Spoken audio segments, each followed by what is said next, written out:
Since last weekend, I have been doing live readings of the Dobbs versus Jackson Women's Health Organization Supreme Court case, but I wanted to put something into a video that can be shared because I want everybody to understand the mental gymnastics that the majority pulled in this opinion.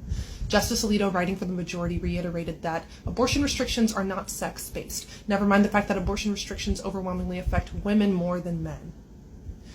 But then the majority was examining whether we have a constitutional right by determining if it is deeply rooted in this nation's history and tradition, and the problem with that is we know how women were considered, or rather not considered, in this nation's deeply rooted history and tradition, especially if you are a Black, Indigenous, or woman of color.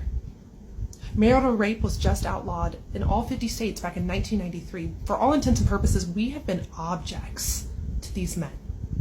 But the most egregious part of this opinion is when they brought up Plessy versus Ferguson and Brown versus Board of Education. Plessy versus Ferguson is the Supreme Court case that established the separate but equal doctrine and ruled it as constitutional, saying that segregation was perfectly legal. And then Brown versus Board of Education overruled that. And that is what Dobbs keeps hanging on to for saying that it doesn't need to adhere to stare decisis in this case because this is something that was wrongly decided, just like Plessy was wrongly decided. But the issue here is the harm defined. The harm for Brown versus Board of Education to have followed Plessy is that Black school children would have been segregated against their will. No one was forced to get an abortion under Roe. No one. So what is the harm that the court defines?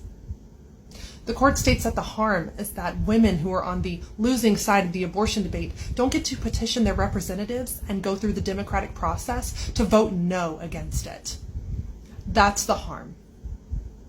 They are comparing mostly white evangelical women not being able to get their way and their say about other people's bodies to segregating Black school children. I want to be clear, Dobbs is not Brown versus Board of Education. Dobbs is Plessy. Plessy was separate but equal. Dobbs is bodily autonomy but not really. But the court would have you believe otherwise.